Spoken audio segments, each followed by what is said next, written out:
Assalamualaikum warahmatullahi wabarakatuh. Perkenalkan, kami dari kelompok 8. Nama saya Muhammad Luki Prihantoro. Nama saya Fadila Nurrahmah. Saya Muhammad Fajar Aliudin. Saya Orifin Dekorasi. Saya Rahman. Saya Kamtiara. Di sini kami akan menjelaskan apa itu anggaran pendidikan dan transfer ke daerah, dana perimbangan, dana bagi hasil DAU, DAK, dan dana otonomi khusus. Oh iya Dil, anggaran pendidikan tuh kayak gimana sih? Yang saya tahu ya, anggaran pendidikan tuh menurut pasal 31 ayat 4 Undang-Undang 1945 Amandemen keempat, Undang-Undang Nomor 20 Tahun 2003 tentang Sistem Pendidikan Nasional, dan Putusan Mahkamah Konstitusi Nomor 13 PUU 2008 menegaskan bahwa negara harus memprioritaskan anggaran pendidikan sekurang-kurangnya 20% dari APBN serta dari APBD untuk memenuhi kebutuhan penyelenggaraan pendidikan nasional. Ini termasuk alokasi anggaran melalui kementerian negara atau lembaga, transfer ke daerah, dan pengeluaran pembiayaan. Selain itu, dalam Undang-Undang Nomor 41 Tahun 2008 tentang APBN tahun anggaran 2009, pemerintah mengalokasikan 20% dari APBN untuk anggaran pendidikan. Dari sisi nominal, anggaran pendidikan mengalami peningkatan yang signifikan dari 208,3 triliun pada tahun 2009 menjadi 368,9 triliun pada tahun 2014. Alokasi anggaran pendidikan melalui belanja pemerintah pusat meningkat dari 90,6 triliun pada tahun 2009 menjadi 130,3 triliun pada tahun 2014. Ini digunakan untuk berbagai keperluan seperti beasiswa, rehabilitas ruang kelas, pembangunan unit sekolah baru, dan tunjangan profesi guru. Anggaran pendidikan juga dialokasikan melalui transfer ke daerah, termasuk dalam DBH, DAU, DAK, dana otsus, dan dana penyesuaian dengan fokus pada gaji pendidik, pembangunan infrastruktur, dan bantuan operasional sekolah atau BOS. Penyesuaian anggaran ini juga mempertimbangkan otonomi khusus bagi provinsi Papua dan Aceh. Terus anggaran pendidikan tuh prioritas alokasi anggaran pendidikan sekurang-kurangnya 20% dari APBN dan APBD sesuai dengan amanat pasal 31 ayat 4 Undang-Undang 1945 Amandemen keempat. Alokasi anggaran pendidikan melalui transfer ke daerah mengalami peningkatan signifikan dari 117,7 triliun pada tahun 2009 menjadi 238,6 triliun pada tahun 2014. Pembagian alokasi pada tahun 2014 adalah DAU 56,8%, dana penyesuaian 36,8%, DAP 4,2%, dana otsus 1,7%, dan sisanya DBH 0,4%. Anggaran pendidikan juga dialokasikan melalui pengeluaran pembiayaan yang disebut Dana Pengembangan Pendidikan Nasional atau DPPN, terdiri dari dana abadi pendidikan dan dana cadangan pendidikan yang dikelola oleh LPDP. Total dana pokok DPPN hingga tahun 2013 mencapai 15,6 triliun. Pada tahun 2014, anggaran pendidikan diarahkan untuk meningkatkan akses pendidikan berkualitas, terjangkau, relevan, dan efisien sesuai dengan tema prioritas bidang pendidikan untuk mendukung pertumbuhan ekonomi dan kebutuhan tenaga kerja. Oke Jar, gue mau ini dong, tolong dijabarin yang perkembangan belanja Kementerian Negara atau lembaga sama revisi anggaran.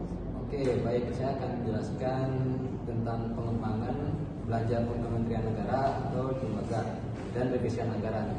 Nah, untuk menjelaskan pengembangan belanja Kementerian Negara atau lembaga secara total, realisasi belanja atau penyerapan KL selalu lebih kecil daripada pagu yang dianggarkan pada tahun 2009 yang sebesar 97,5%, tahun 2010 sebesar 90,9%, pada tahun 2011 sebesar 90,5%, dan tahun 2012 sebesar 89,3%. Sedangkan tahun 2013 sebesar 92,3%, tetapi angka realisasi tersebut masih memakai angka realisasi sementara.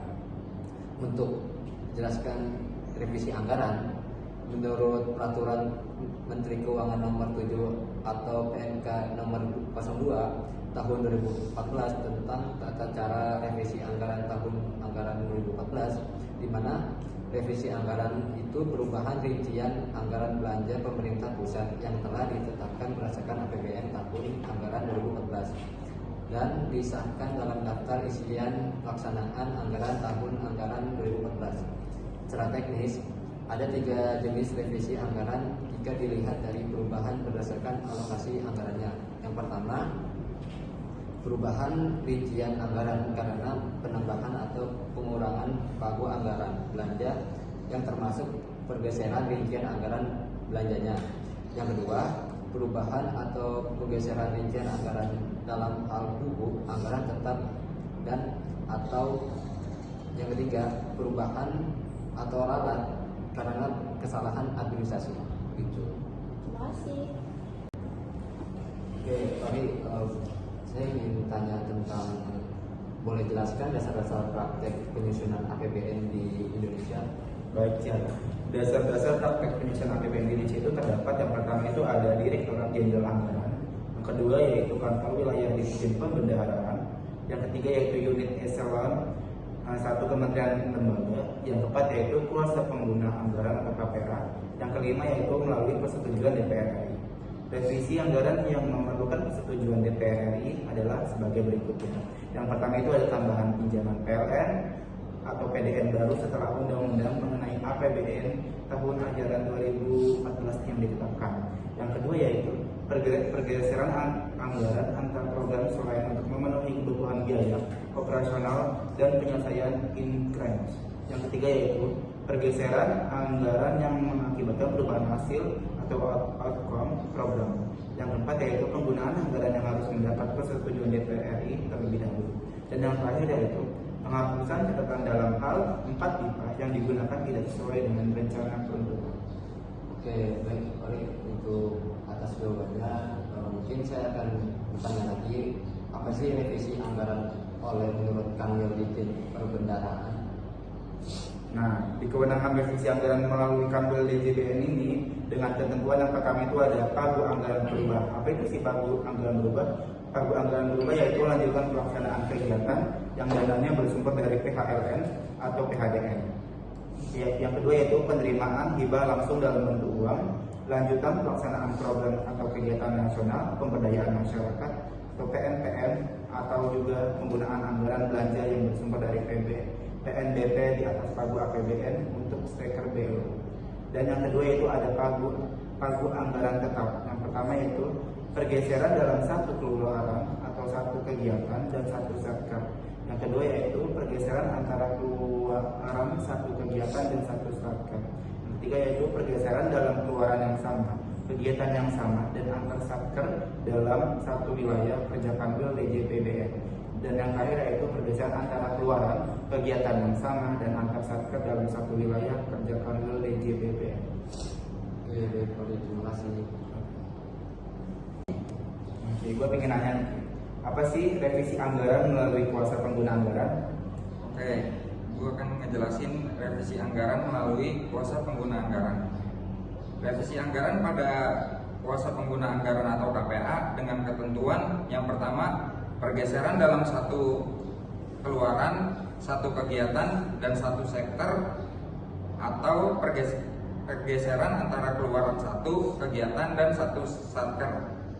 Selain itu, terdapat catatan pada revisi pada kuasa pengguna anggaran atau KPA, yaitu yang pertama, dalam hal revisi anggaran mengakibatkan perubahan DIPA petikan, KPA menyampaikan usul revisi anggaran kepada Kanwil DJPBN, dan dalam hal revisi anggaran tidak mengakibatkan perubahan DIPA petikan KPA, mengubah ADK-RKA satker berkenaan melalui aplikasi RKA KL DIPA, mencetak petunjuk operasional kegiatan atau POK, dan KPA menetapkan perubahan POK.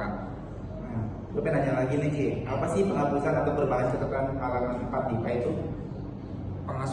Penghapusan atau perubahan catatan halaman 4 DIPA itu yang pertama merupakan penghapusan perubahan sebagian atau seluruh catatan dalam halaman 4 DIPA pada alokasi yang ditetapkan untuk mendanai suatu kegiatan. Yang kedua, penghapusan atau perubahan catatan dalam halaman 4 IPA terdiri atas penghapusan perubahan dalam halaman 4 IPA karena masih memerlukan persetujuan DPR RI. Selanjutnya, karena harus dilengkapi dalam dasar hukum pengalokasiannya atau dokumen terkait karena masih harus dilengkapi loan agreement atau nomor register. Selanjutnya, karena masih harus didistribusikan ke masing-masing satker. Terus, karena masih memerlukan penelaahan dan atau persetujuan Kementerian Perencanaan Bappenas, dan karena masih memerlukan review BPKB.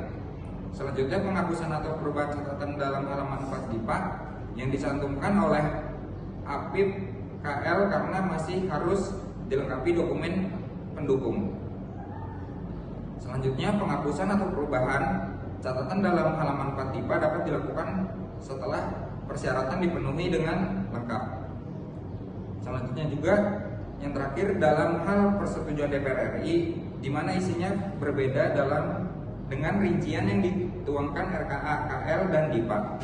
Penghapusan atau perubahan catatan dalam halaman 4 DIPA dapat dilakukan setelah dilakukan penelaahan antara kementerian atau lembaga, Kementerian Perencanaan Bappenas, dan Kementerian Keuangan.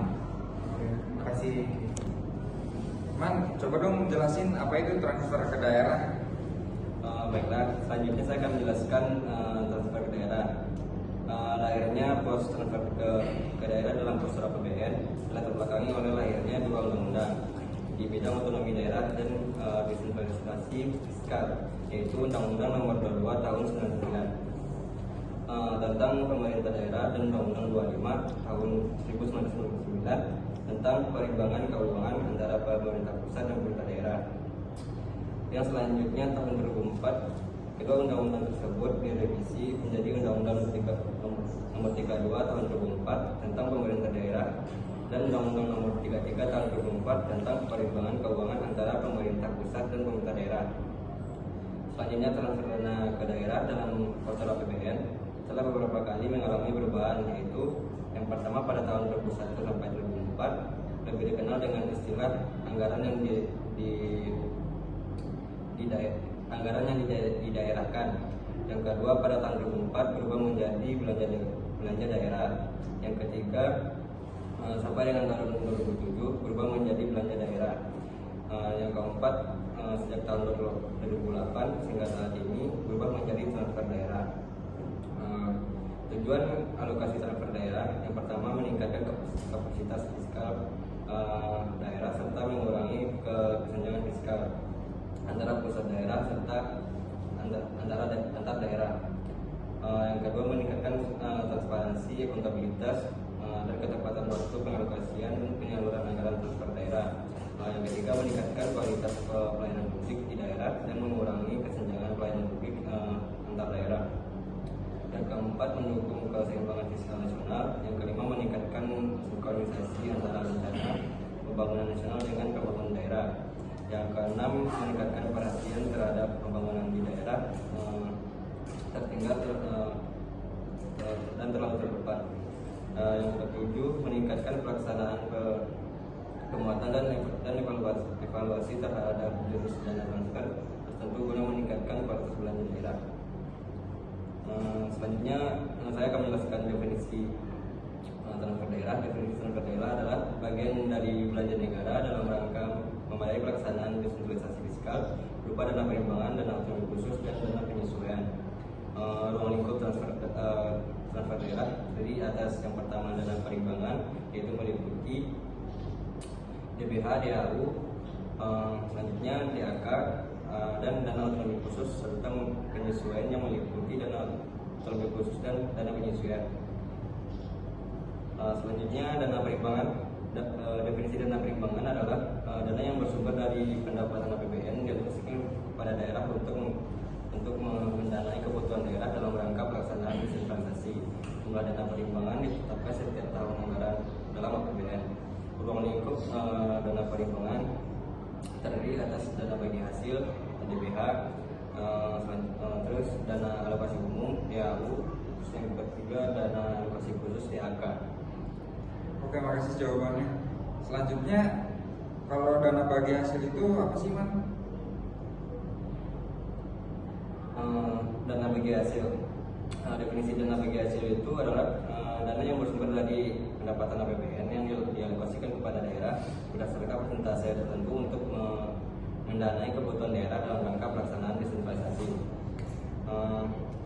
Ada beberapa komponen. Yang pertama komponen DBH pajak PPH pasal 25, BPO PDN pasal PPH pasal 21, DBH pajak bumi dan bangunan,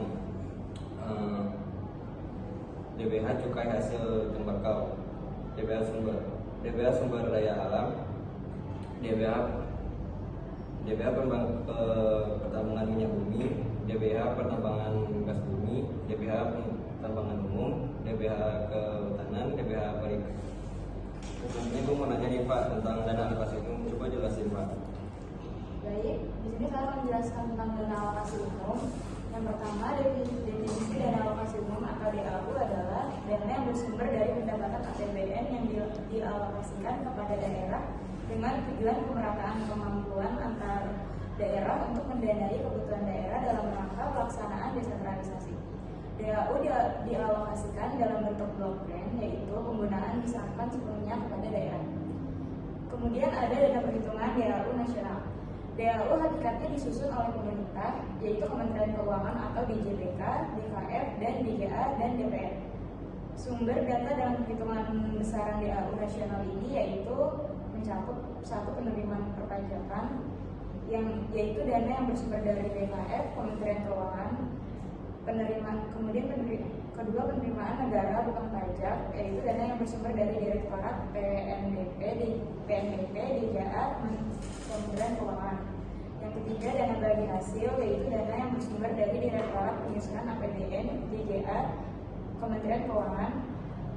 Yang keempat, subsidi pajak, yaitu dana yang bersumber dari DKF, Kementerian Keuangan. Kelima, ada subsidi BBM dan subsidi listrik, yaitu dana yang bersumber dari Direktorat PNBP, DJA, Kementerian Keuangan. Dan yang terakhir, subsidi pupuk, subsidi pangan, dan subsidi benih, yaitu dana yang bersumber dari masing-masing KPA terkait.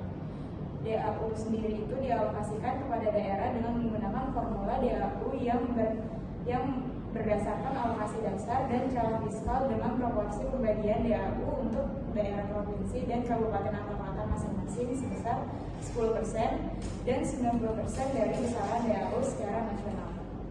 Dana perhitungan DAU per daerah telah menggunakan dana yang berdasarkan pada pasal 41 Peraturan Pemerintah Nomor 55 Tahun 2005 yang mengamanatkan penggunaan data yang dapat dipertanggungjawabkan yang bersumber dari instansi lembaga statistik pemerintah dan lembaga pemerintah yang berwenang menerbitkan data dalam hal penggunaan data dasar perhitungan DAU tahun sebelumnya.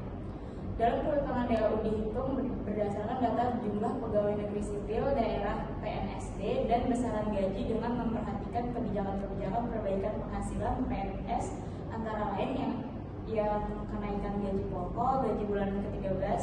Adapun data dasar yang digunakan adalah data gaji induk yang terdiri dari komponen gaji pokok, tunjangan keluarga, tunjangan jabatan, tunjangan PPH, dan tunjangan beras. Action. Sekian yang bisa kami jelaskan. Apabila ada kekurangan atau kesalahan, kami mohon maaf. Assalamualaikum warahmatullahi wabarakatuh.